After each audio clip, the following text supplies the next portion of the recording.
It's almost illogical to not believe in God, is because when you look at nature and when you even just look at science and how perfect everything is, it has to be like created. Yeah, it's intelligent design. I think people's fear of God is going away, especially in Western societies. And it's really depressing. In Sweden, they burned the Quran. I know, I saw. That's disgusting. You should never So do gross. that. I now understand why some people be shoving Jesus in people's throats, because it does help. It healed me. It really healed me. I saw the world begin and end. Begin and end. And it felt real. It felt like you were real. there. Yeah. I think God is a good conversation for us to have, because God is at the center of our house. It sounds like tacky, it sounds like what everyone says, but I truly feel like God is at the center of our house. I had a mom that came from the Philippines, and the Philippines was like colonized, so they're super religious, Catholic, and she came here to America being super Catholic, and she made me be super Catholic. I never grew up in the church. I actually didn't know anything about religion really growing up, and it was something that my parents allowed me to explore myself. They never forced anything down my throat. My mom had this weird face where she tried to force Jesus down my throat, and it was a lot. So I can kind of see where you're coming from, since you were forced in a way to believe. It goes full circle though, because now we go to church. Like I said, God is at the center of our household. But in the beginning, because I was forced, it kind of made it feel bad for me. I didn't necessarily like religion, because my mom was forcing me to go to church every Sunday. And when you're a kid, when you're 7 years old, you get so bored at church, especially Catholic church. The Catholic ones? When there's nothing interesting happening, you get super bored. So I remember being a kid and just not understanding it completely. Yeah, because I feel like even as a kid, I've been to a Catholic church before, and I feel like it's a lot of heaviness for a child to digest. You know, because usually there is the priest. The priest reads something, and then they sing a song, but it's nothing that translates to a child. It's like their brain engaging. can't really understand the message. As I got older, I started thinking church is dumb. I don't want to go to church. What's the point of it? And that's why I think around like 8th grade, 9th grade, when I started developing my own brain and I started reading the Bible and seeing all the flaws with it, I became an atheist. Let's talk about that. Yeah, I became an atheist. Like when I just went into high school, I didn't see the point of God. I didn't see any proof or evidence of God. And I had a rough childhood. I had a single mom. Dad left. It just wasn't necessarily the best childhood. So having all that trauma in my life, and then reading stuff in the Bible, you don't see your blessings when you're a kid. You don't realize how blessed you are. So when you say like atheist, like you did not believe in God at all? When I was probably 13, 14, I was like, this is not real. There's nothing exists. Like, where's the proof that it exists? So you felt like everything was just a coincidence. There's no afterlife. There's nobody out there outside of this earth that can help you with your struggles. You just felt like everything was just a coincidence, and we are all on our own. I was going strictly off of science or what's proven. And I said, you can't prove God. So how do I know God's real? I was an atheist for a long time. I want to say all throughout high school. I wasn't necessarily religious in high school. And then I graduated and I was really lost. This is probably like the darkest part of my life. I got into drugs. I was really lost. I wasn't making any money. I was out of shape. I was broke. And I think I started believing in something because I dated a girl at the time, and she was really spiritual, and she would almost bring it out of me. Like, she would say it so much that I almost started to believe it. You know when someone tells you something and you just start to believe it? That's kind of what happened. And then eventually I started getting into manifestation and making my dreams come true. And because I started seeing results in my real life, I got a job and I started making more money and I started getting more in shape. And I started getting things that I wanted. I started seeing success. I started to believe in manifestation and visualization and the universe, and I would get really spiritual. You know what? Okay, so I'm not like the biggest fan about law of attraction and The Secret, But I do have to say that I feel like law of attraction, this whole trend that happened with law of attraction, exactly what you're talking about, manifesting, the movie The Secret, I feel like it actually made a lot of people who didn't believe in God or didn't believe in a higher power to actually believe in something. Yeah. You know, because when I was a teenager, I was all about law of attraction. I had a book, it was called The Power. How'd you get into it? It was a friend. Mm-hmm. A friend, she was talking about spirit guides, about angels and how they're here to guide you. And she was talking about manifesting and hypnosis and all this kind of stuff. So I was reading the books and I genuinely believed it. And I saw signs in everything. And I don't know if I was being delusional, but I literally thought everything was a sign. I manifested. And there was a lot of things I manifested. In the world, there's a lot of signs, a lot of manifestations. It feels like it's too much to be a coincidence. Yes. You'll see numbers repeat itself as soon as you think about it. If you think about it like a blue car, you'll see a blue car. Yes. It's weird that you see stuff like this. No, yeah, there's been things that... There's definitely something spiritual about it. Yeah, there was definitely things that I was like, hold up. Like, the reason why I guess I was more open to the whole law of attraction when my friend was telling me, it was because before I was introduced to this whole law of attraction, this modern like spirituality, that's what I like to call it, I was into Buddhism. Mm-hmm. So I had an aunt who... she told me this beautiful story how she had cancer and then she went to this Buddhist temple, and through meditation and through some practices of law of attraction like visualizing and all that stuff, she believed that she healed her tumor. Her tumor like literally was gone. And she was telling me the story and she was just talking about like the universe and how you're a seed and how everything connects.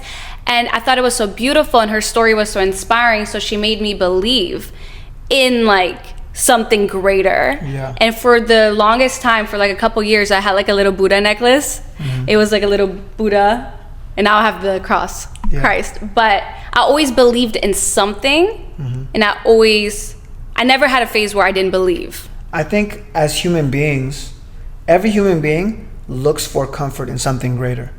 It feels good to know something out there is watching you or taking care of you or has your back. Yeah. When I was really into manifestation, I would always say the universe has my back, and anything I want, the universe is going to give it to me. It feels good to know that you have a homeboy up there looking out for you, whether it's the universe, whether it's God, any religion, something out there is looking out for you and protecting you and favoring you.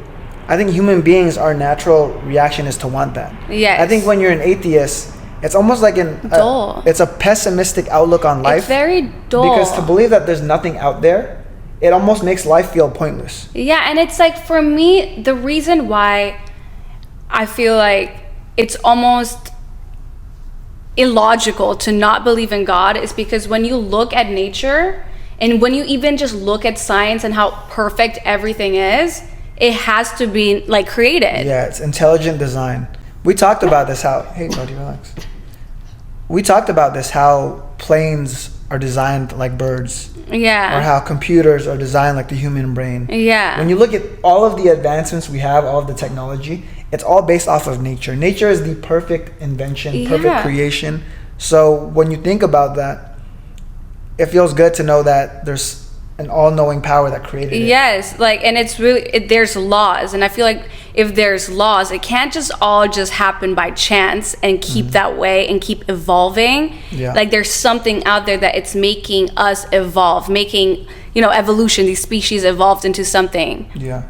I think and following laws so on top of that. So how did you get into Christianity? Because if you were into spirituality, how that led you to Christianity? So I actually learned about Jesus and his story, or ever read the Bible ever, in 2021, which is so recent. And how I got into it, it was just like I was in a very dark place in my life. I had a breakup and I just felt very lost, and I didn't feel like I truly knew myself and loved myself, and I didn't take care of myself. And at that time, I was all into modern spirituality. The feeling or what I was looking for, like God, I couldn't find it over there. So I tried Christianity, I read the Bible, and I just told myself, I'm gonna give this a chance. And I genuinely fell in love with Jesus' story. And I prayed every single day, and it literally did wonders to me. Like 2021, I have grown so much. I felt like I healed this codependency that I had. I was in this cycle where I just jumped from relationship to relationship and didn't even give myself a chance to love me. But that 2021, when I just focused on, praying to Jesus and listening to his teachings and helping him like pretty much renew my mind, because Jesus is all about giving you good values and having a different perspective in life. When I put that into my life, I was able to love myself.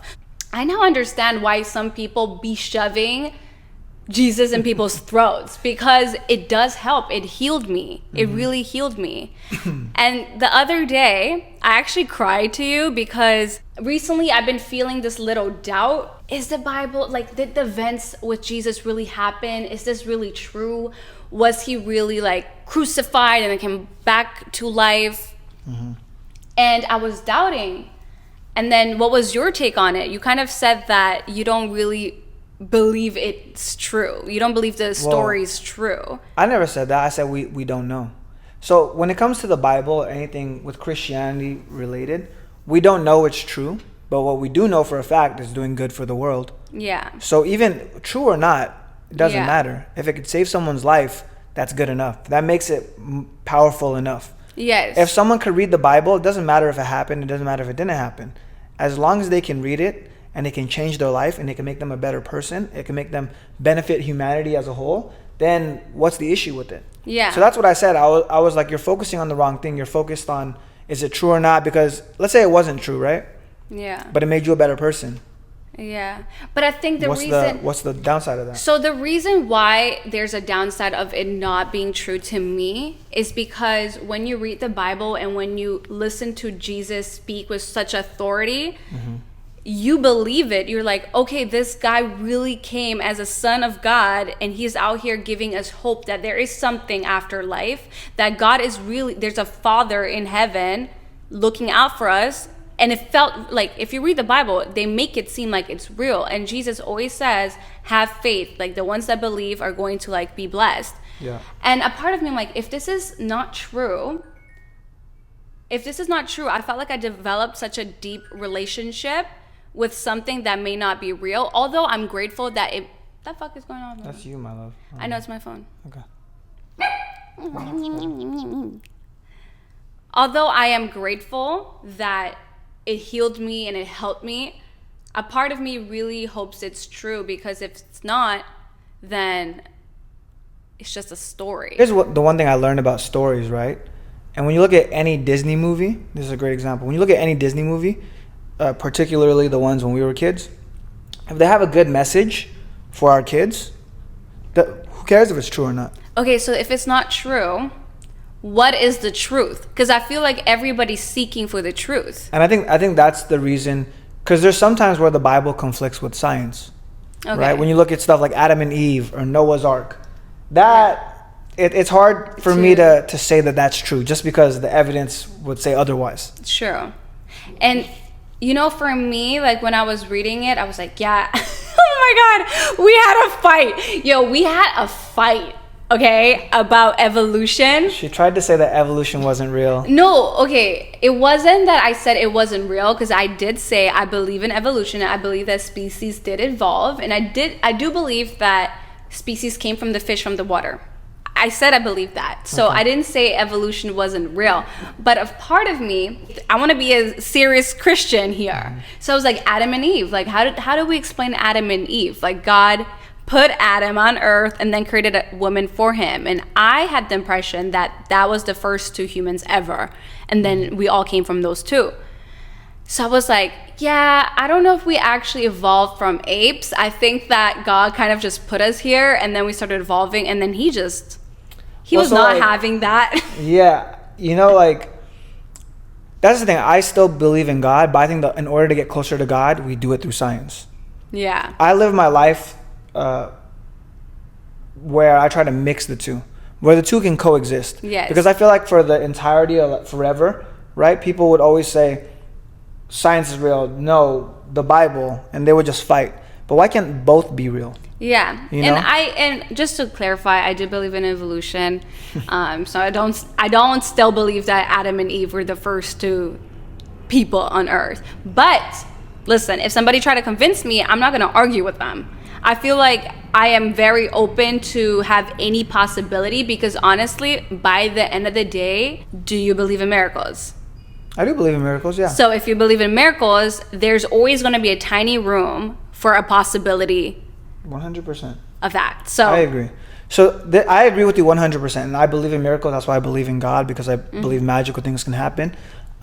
Existence by itself is magic. Existence. The fact that we're here is just magic, right? yes. But What was your quote? Your favorite quote ever? It wasn't even my quote. It was someone else's quote. They said, It said, everything, existence is magic. Everything else is science. And it's true, though. Yeah. Science can explain everything in the world, everything that's happening. But the fact that we're here is magical. Very. And there's a spiritual component to life. People don't realize everything in life is spiritual. Yes. Business, it's spiritual. Yes. Life, it's spiritual. Everything. Music, it's spiritual. Every single piece of life, every aspect of life, whether it's romance, business, fitness, there's a spiritual aspect to it. When you work out super hard and you feel like you're going to die, you hallucinate and you feel spiritual. When you're in love, and you say it all the time, like when we kiss and we hug each other super tight and you get your scent or my scent, you're like, I feel high. It's a spiritual component. Business is always poetic. Whenever something happens in business, it's almost poetic. It was meant to happen. It felt like it was meant to be. When you make money, it felt like it was meant to be. Yeah. So everything in life, there's a spiritual aspect to this thing. And I mean, that we can't even. If you talk about, business, like it's all just exchange. Like how you say money's not real. Everything is just an exchange. Everything is just so an it's exchange. like what you're offering to the people, and then the people are taking that and then giving back. So it's just like. So there's a spiritual aspect to all of it. Life is poetic, and I think that's God. Yes, and like, see, for me, I'm a type of person that I always wanted to kind of seek the truth. That's why I always believed in God, because I just knew there was something there, but I spend my life trying to figure out different ways to find the truth. And I don't know if we ever gonna know the truth. Yeah. It's always gonna be. I think we'll get closer and closer, but yes, until we're there, it's not in our lifetime for sure. But then there's another thing, a part of me, right, is that I admire people so much that stand by their belief. Like 100%. They believe, for example, there's Christians that believe in Jesus and they will not back down. They'll be like, this happened, and they're so confident with it. And for me, like, I want that. I want to have a belief, or I want to have truth, my truth, and stick by it. But then I also love the fact that I'm open-minded. I think the issue with that, it comes when they think everyone else is wrong. Yeah. Because it's okay to think you're right. I think I'm right all the time. But if someone has beliefs, so annoying. But if someone has beliefs, I'm not going to be a dickhead to them because of their beliefs. Because the way I look at it, and I guess I would consider myself Christian, but even then, I wouldn't even be 100% sure. Because here's a good example. There's a lot of Muslims. And when I meet Muslims, they're always like the best people.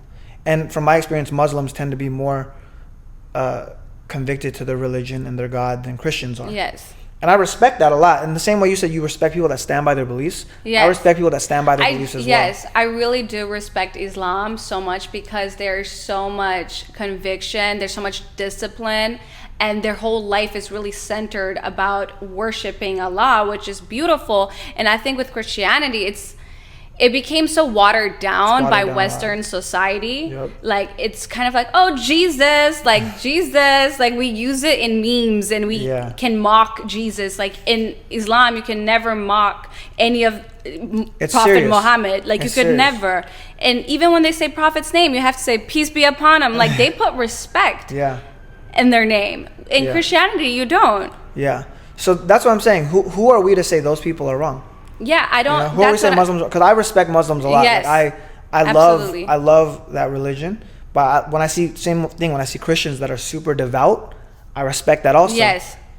That's why it's hard to really be part of one religion for me. Yes. Like for me, I believe in God, the universe, Allah, whatever you believe in. I think it's the same, one and the same. Mm-hmm.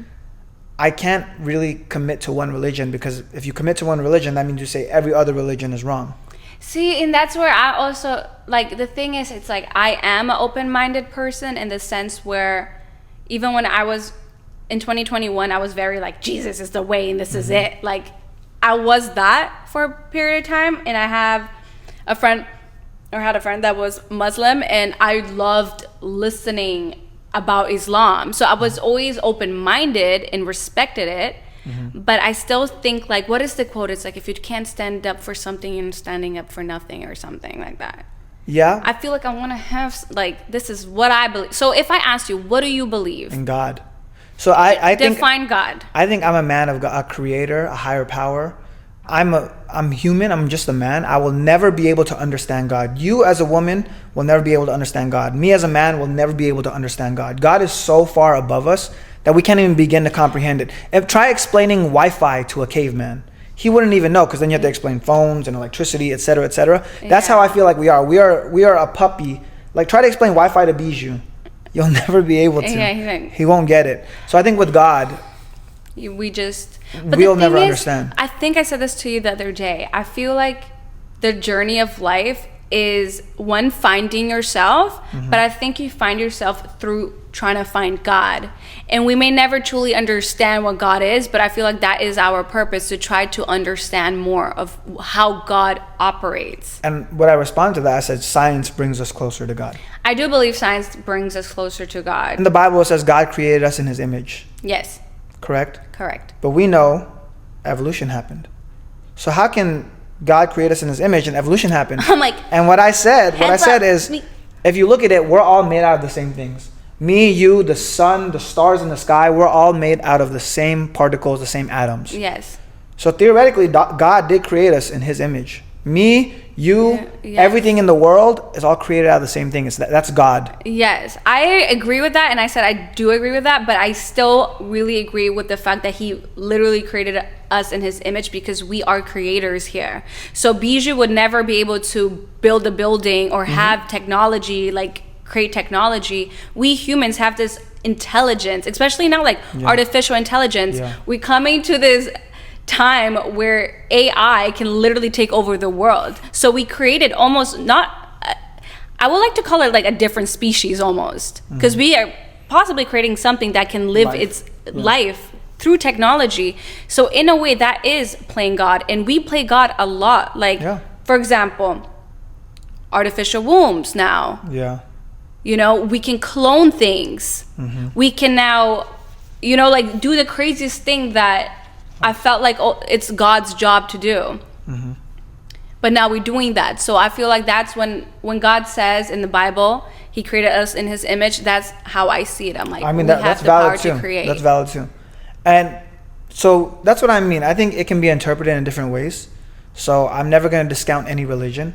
I think everyone's allowed to have their beliefs. I think for me, I look at myself as a man of God, and I think if you're doing good for the world, if you're a source of light, if you're taking care of your people, if you're leaving the world a better place than when you got here, I think that's God's purpose, or that's what God would want you to do. When people talk about religion, when people talk about God, I feel like it kind of became a moral subject where it's like, oh, this is right and this is wrong. You're going to be judged in this way. You're going to go to hell, or you're going to go to heaven if you do this. So what is your take when it comes to morality and God? I try to find scientific basis for everything. So a good example, don't kill people. How do we know God doesn't want us to kill people? Because if you go back to like caveman times when there's tribes, they're all killing each other. Does that mean that it was like a world without God? I don't think so. I think, because this is science, societies grow and prosper when the people in the society don't kill each other. So it's like a rule, don't kill people, right? And you see it like, it might be God's rule, but it's also society's rule. And you have things that blend together. For me, it's crazy when people were fighting for religion, like killing each other for religion, because it's like, if you read the Bible, and I'm sure if you read the Quran, they don't want you to kill. Like, God is not for killing. Well, the reason it's difficult is because it's so open to interpretation. So you could read the Bible and get one message from it. I could read the Bible and get a completely different message from it.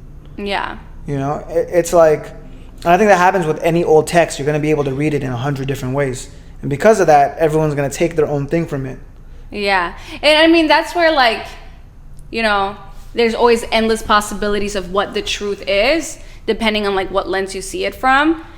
But the reason why I brought the morality situation is because I do feel like the Western society is becoming kind of immoral. Godless. Yeah, godless. That's what it feels like. I agree with you. Yeah, because, you know, even like if you go on the news and you hear people talking about like, oh, the Grammys, oh, he's dressed like a devil, or like all these people kind of playing into the whole devil Illuminati culture. They think it's cute to dress like bad. Satan or like to be evil, and it's not. It's like that's demonic. I don't know where it came from. Or like even Demi Lovato's like album cover, have you seen? It's like a cross upside down. I think it was like called like it looked very like Antichrist. It was literally like an Antichrist album. So it's like there's this rebellion against Christianity happening, or Jesus, or God in general. I think it's just going a little bit too far. People don't have a fear of God anymore. I think in the past, people had a fear of God. And I think you should be scared of God. And not in a bad way, right? But in the sense that you should be scared to go against God. You should be scared to kill someone because karma is real. God has a punishment for you, right? And we don't know what that is. Only you'll know what that is. But I think people's fear of God is going away, especially in Western societies. And it's really depressing. In Sweden, they burned the Quran. I know, I saw. And it's like, that's disgusting. You should never do gross. That. So gross. Same thing in the Grammys. They're dressing like the devil and they think it's cute or like trendy. So people are finding all of these things that people typically would be like, I'm not going to do this because I'm going to hell. Yeah.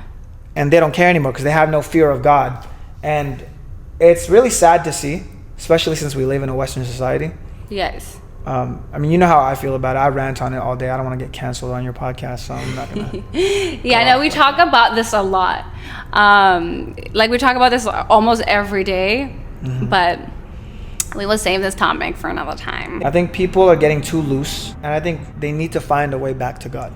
Yeah, and the reason why I feel like you even say that is because I feel like way back to God, it's gonna make your life more peaceful, more purposeful, more wholesome. Human beings are not meant to do all of that extra stuff. Like, what's the extra stuff? A good example, dressing like Satan. So what do you think about Halloween? Because I was looking at something being like, oh, why are people so mad about him dressing like a devil? Like in Halloween, people dress like devils. It's like just play. I think it's different. Even Halloween, I've never dressed like a devil. I'll always do something cute. I did Spider-Man. I dress like a devil. Yeah, see, like, you're part of the problem. I'm a hypocrite. Like, I was like, I'm Spider-Man. I'm Tarzan. Like, I have cute outfits. I dress like a little devil. I never do anything like that because I feel like maybe growing up religious, my mom would freak out. So, like, when you have kids, when we have kids. Like, what are you going to tell them about God? Are you going to tell them something about God? Are you going to kind of let them figure out on their own? No, I think I'm going to tell them. I'm going to bring them to church. If they don't want to go, I'm not going to force them to go. When I have kids, I'm not going to force them to believe anything. I want them to come to their own conclusion. Yes. And if they see me, I think as a parent, you should lead by example. Yes. If they see me leading by example and being a good man, then they'll realize that this is the way to do it. Exactly. Because when I see people that are good men, like good example, your dad is a great man. My papa. And then I see you and I'm like, you're a good person also. Oh, thanks. It's because he raised you correctly, or you saw that, and let's say he didn't even raise you. Let's say he was never home. It doesn't matter. You saw him and he led by example, and that's how you want it to be. Yeah. So for me, if I have kids, I'm just gonna be a good person. Yeah. I'm gonna take care of people. Yeah. So it's not about forcing down a religion down your kid's throat. 100%. It's more about, the way you live your life and your values that are gonna be carried on to the kids. Don't get me wrong. If my kid's evil, I'll just kick him out of my house. If he's evil, like he's like spawn of Satan, he's out. He's not in my business. I feel like a lot of teenagers have this emo phase where they look so demonic. No, but like I think there's a difference though. If they look demonic, it's different from if they, let's say I have a kid that's like killing animals. I'm like, yo, listen. Oh yeah, that's like a Jeffrey Dahmer. He gotta go. We'll just have another one. He gotta go. Oh my god. Unconditional love for your kids. You're supposed to have unconditional love. If my son is a serial killer, I don't know if I can approve of that. Yeah. Do you agree? No, definitely. I was just wondering, like, what. So, what would you do if your kid wasn't religious? What if your kid didn't? If my kid was an atheist? Yes. Oh, I don't think that's possible. What if your kid was an atheist? Well, if my kid is an atheist, I would ask questions. I feel like the best version of me that I can imagine would not be like disappointed or mad, because I feel like when you do that, they just push them away further. They push them away further. So Right. I would question, and I would be like, oh, more curious, like try to teach me something. Because I feel like if you try to make the child teach you something, they're gonna go try to find ways to convince you, and then I think through them trying to find ways or trying to find why they believe that, they may possibly figure out that it's not as logical as you think. I think people typically find their way back also. Yes. I found my way back I to wanted God. to ask you, this is like one of the biggest things I actually wanted to ask you. How long do we still have? 10 minutes? Yeah, we're good. No, we're good. I scheduled it for 7, so you're good. We got time. Okay, one thing that I wanted to ask you so badly for this podcast was about your ayahuasca trip. Me and him, we met in a time where I feel like it was so divine in the sense that we were in our own spiritual journeys. Like I was like all into Jesus, and that was like the most quote unquote spiritual religious I ever was in my entire life when I met you. And then you were out here. I was going on I had an ayahuasca ceremony. Literally the week that we met, right? Yeah. We met, and then we hung a couple days, and then you went to Costa Rica. I literally said I'm leaving to Costa Rica in like 3 days. Yes. For ayahuasca. So what was the question? So the question was, where was your state at before you went to ayahuasca, and what made you want to do ayahuasca? And what were your expectations coming out, and what was the reality? A lot of questions. Yeah. What was your state first? So going into the ayahuasca ceremony, I think for me, I've always been trying to figure out what life means to me, because I think I've had a crazy life. Starting when I was little, God was forced on me. Then I became an atheist, and I became spiritual, and then I made a lot of money. I lost a lot of money. I just had a roller coaster of a life, and I think I've always just been trying to find meaning. I did acid when I was like 19 years old.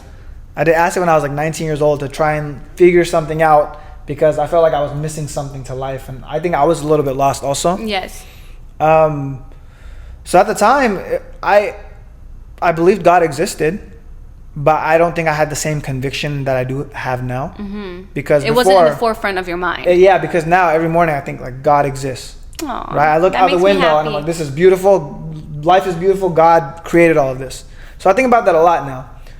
Before the ayahuasca, I think I thought God existed, but I was still searching for God. I do believe that substances like that can connect you to a higher power, or at least, even if it's not that, change the way you see the world. Yeah. Because I can say this, I feel like I have a lot less ego when I started doing psychedelics compared to when I didn't. Because as a kid, I had the most ego. I was like, I was crazy ego, and in a bad way too. I got a big ego, it's too much. And I had a really big ego in a bad way, where I would push a lot of people away. And I started doing psychedelics, and it made me a lot more open to other people's beliefs. It made me a lot more chill, it made me a lot more friendly. And just for the record, I don't do any of this stuff anymore. This is like when I was... I'm gonna put like your video here so people can watch it. Yeah. So you don't have to go to details, but I'm more curious about like what you expected and now like what the reality was.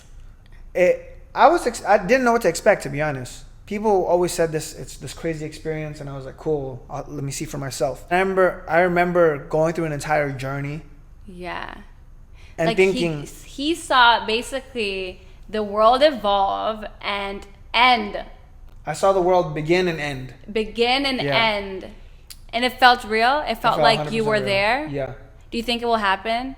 I mean, it has to happen at some point. The world's going to end But at some the way point. you saw the world ending, do you think that is how it's going to play out? I think it's a possibility. Can you describe how the world ended? But long story short, I saw the world begin and end. And the way it happened is I saw everything from the beginning, of people evolving, trains getting invented, Wi-Fi getting invented. And then eventually space travel got invented. People were going to different planets. And because there were so many planets that people were on, they didn't care about Earth anymore. And the people on Earth were literally the people that couldn't afford to go to other planets. And they just got rid of Earth, and they're like, all right, fuck it. And like they started fighting, and they blew the Earth up. And there was like a nuclear war. And yeah, and it was crazy to see. But I remember during that entire ayahuasca experience, and the reason it brought me closer to God is I kept asking why. Why am I here? What's the point of all of this? And then the only explanation that was in my mind was, it's either this entire thing is pointless or God is real. There's two options. There's literally no other options. If you go down every single road, this entire thing is pointless or God is real. And if this is pointless, what's the point of us being alive? Yeah, and that's why sometimes with atheists, I'm like, you then basically believe things are pointless. Why did God put us here? That is a question where I feel like irks me. I'm like, why? But like I said, as humans, we're never going to know. Ever. No one's ever going to know why we're here, why God put us here, why God does anything. We're never going to understand God on that level. So for us to try it, I think it's I a have little this bit... like little thing where when I told you I want to have that certainty of like belief, like I have this little hope that the more I seek God and the more, because I feel like by seeking God you have to look within, and I do believe God lives within us. It's not something I'm like looking in the sky and hoping comes to me. It's something I have to look within and try to find the answers. And I hope and I pray through years and years and years until I'm like 80 years old of me doing that consistently every day. I will keep getting some clarity of it. Like that is my hope for life, that I'll get more clear and clear. Yeah. I think I've been doing that since I was 18. So now I feel like I'm more at peace. I trust God. I trust God's plan. Yeah. I think for me, I just want to leave the world a better place than when I got here. For everybody or for your family? For everybody. I think if you're a man of God, that's what you should want to do. I just made a video on YouTube, and one of the points I made is to give back to your community. Yeah. Because it's always, giving is the ultimate form of receiving. Yeah. The more you give, the more you get back. I've never met anyone that's gone broke from donating money. Yeah. Or helping people. For every reaction, there's an equal or opposite reaction. Yes. And you know what? Those evil people, those people that do evil, it's already done to them. Like, it's like you do bad, bad is going to be done to you. So it's almost like, yeah, I feel angry, but they're going to get what they deserve. Karma is real. Yeah, karma is very real. Karma is real. Even like your thoughts. Because sometimes people just feel like it's action. If you have evil thoughts, if your mind is... Because a person could look righteous and do good things, but if their mind and their heart is filled with evil thoughts and is wishing bad on people, best believe they're going to get that energy back. Well, negative energy only breeds negative energy. Yeah. So whenever someone has bad thoughts or evil thoughts, that's what comes true in their life. In the same way that people that have positive thoughts shape your life. Because the thing is, positivity shapes your perception, and perception. Positivity shapes your perception, and your perception shapes your reality. Because someone could find something bad could happen to someone. They could lose their job. And some people might think this is the worst day ever. I lost my job. And guess what's going to happen? They're going to be sad. Their life is going to be horrible. They're going to feel at a low point in their life. But someone could lose their job and they say, you know what? There's an opportunity for me to pursue my passion. God is telling me that this job was not serving me. It's time for me to pursue my passion. Exactly. They pursue their passion, they succeed, and they live a very fulfilled life. Yes. Two separate paths. It's the same thing happens, but one had a positive perception, one had a negative perception, and it shaped the reality. Exactly. So this is like a real thing that happens in the world, and I don't think people take it seriously enough. Yeah. That's why with me, if you notice, I'm never really negative. I'm always positive. He's like, this is one thing I really admire about you. I never seen him get riled up about anything. Like something could go completely fucking wrong. Yeah. This guy would be like, like you don't stress. I haven't seen you fucking stress. Never. Because at the end of the day, it's like I only focus on things I can control. You're like Buddha here. He's Zen. He doesn't stress. Like you can get irritated. Yeah, for sure. Like annoyed, but like annoyed, that's if like I'm like babe, and you're trying to work. But when things happen to you in your life, you kind of just be like, it is what it is. You have a very much it is what it is mindset. I saw a quote and I love it. It said, when you ask God for help, he doesn't help you. He gives you the strength to change your situation. Yeah. And I thought that was a beautiful part of it, because I see a lot of people that lean on thinking God's going to fix their entire life. When people pray for riches, I think it's not the dumbest thing you can do, but I think it's dumb if you're not willing to put the action in. Exactly. And it's, oh my God, there's this quote that I love. It was like, we pray for the cake and we're asking God for the cake, but That was mine. That was my quote. It wasn't your quote. It's been on Pinterest ever since 2015, my boy. I posted that. It was my quote. You know what's funny? I have a viral video. Babe, do you genuinely think you made up that quote? I made that quote up. No, he didn't. Yes. What is so funny to me, he genuinely thinks he makes up these quotes that has been there forever, and he just thinks he makes it up. That's God speaking through me. Okay, you probably thought the same, but that quote has been there. Okay, good example. I said But let me finish. Positivity shapes your perception, perception shapes your reality. Is that Pinterest or is that me? I mean, it's been there before. It's not. You're not saying anything new. That's the point. You're not saying anything new. But anyways, what I was gonna say is that people be praying for the cake, and being like, "Oh, why God is not delivering me the cake?" But when God already gave you all the ingredients, you just have to put it together and make the cake. And like you said, you gotta meet God halfway. Gotta meet God halfway. And by the way, the quote is, because I said this, it went viral on the internet. You probably seen it, and then people probably took it and then put it on Pinterest. I literally seen this in like 2015. That was probably me. It wasn't. People pray for cake, and when cake doesn't show up, they get mad and they leave the kitchen. Okay, that wasn't the quote that I was thinking. Okay, sorry. People pray for cake, and God will give them eggs, flour, milk, Yeah. and an oven, and they'll get mad and leave the kitchen. Damn, Something that's like only needs flour. I don't know how to make a cake. What kind of cake is that? But you got my point. Yeah, no, exactly. Exactly. And that's why I believe gratitude is a form of spirituality. Facts. I think people should be grateful for life. So, one of my things I put on my Instagram, it's not Pinterest, it's me. I always put, it's your daily reminder, life is beautiful. Yeah. Anytime I'm doing something cool, it's like one of my Instagram things. I'll take a picture of the view. I'll say, it's your daily reminder life is beautiful. If I'm with my family, it's your daily reminder that life is beautiful. If we're on a boat, it's your daily reminder that life is beautiful. Okay, so now I have a question. I agree with you. And I also do think it's very easy to say when your life is genuinely beautiful. So what would you say to somebody that doesn't live a beautiful life? Like, I mean, there's so many people. All lives are beautiful. Okay. There's so many people in this world who, for example, are living in war, who are living in poverty. And they may not have that positive mindset and they may not feel like that. What is it one thing that you would tell them to believe that life is beautiful? Because you know what? I love when you see these videos and these photos of these kids or these people that live in poverty, but they're so happy. So I do believe that life is beautiful. I was literally going to say, I think it just depends on the person.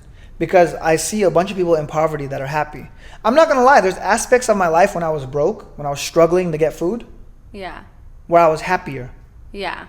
Because you're like grateful for the small things. And it's almost like, I say it all the time.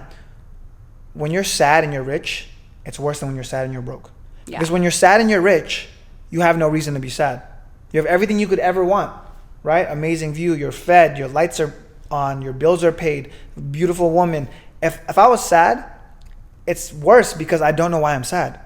But let's say I was broke and I was sad. Then you can do something about it. No, it's because I blame the money. You have something to lean on. Oh, I'm sad because of the money. Oh, yeah, it's not as scary. I'm sad because of the money. I'm sad because I can't go out. And there's also I'm sad a little because bit I can't hope. do this. There's a little bit exactly. hope because then you can do something to not make you sad. Because anymore. you know, okay, if I fix this, I'm going to be happy. And but then hope. also like that's why a lot of people say like money doesn't buy you happiness. So what do you say about that? Because it's not always about being. That's why. Yeah, so maybe poverty wasn't the best example because I think there is this misconception where like, oh, money will make you happy. I don't think necessarily is the case. It does help because money is a very big thing. Like you need money to survive. So I do see like how money can bring people peace to not worry about it and have that financial freedom. But I don't think it's genuinely going to give you happiness because you get used to things really quick. Right. 100%. You know? But for a person that has a negative mindset, for example, I have my days, especially around my freaking period, where I just like everything is like I just feel like a piece of shit. I can't find an ounce of me to be grateful. What would you tell me? I mean, I do tell you this and you be getting mad at me, but I just say, I'm like, my love, what is your biggest problem right now? You have an amazing view, your bills are paid, you have food on your plate. You literally are worrying about zero.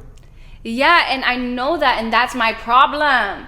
like, it makes it worse when you know you don't have a problem, but you're creating a problem out of thin air. Exactly. And I love to blame it on my period, but I'm so tired of blaming it on my period. Anyways, I don't want to get sidetracked about my freaking period. Yeah, that's fine. Okay. All I'm trying to say is that meditation, oh my God, for the past 2 weeks, I've been meditating every single day. I've been praying, and it's been helping me so much. And I feel like people get into that bad mindset, or they just get into this funk, or they're not grateful. It's because they're not giving themselves the opportunity to like look within and quiet their mind. They're like not investing in themselves. And when I feel like when you invest in yourself by just being there, listening to your thoughts, reflecting, praying, you are automatically connecting to God, whether you're religious or not. Yeah, I agree. There's something powerful about not thinking. Yeah. Because most of the time, thoughts are what fuck you up. If you think about the future, stress out. You think about the past, you stress out. And it's so crazy to me. This is one thing that I was thinking while I was meditating. I was like, how are people living their lives never in the present moment? If you look, like, everybody's an autopilot. Yeah. You do things and you don't even think what you're doing. You just do it because you're like a robot. They're like Sims. Literally, you're like a Sims.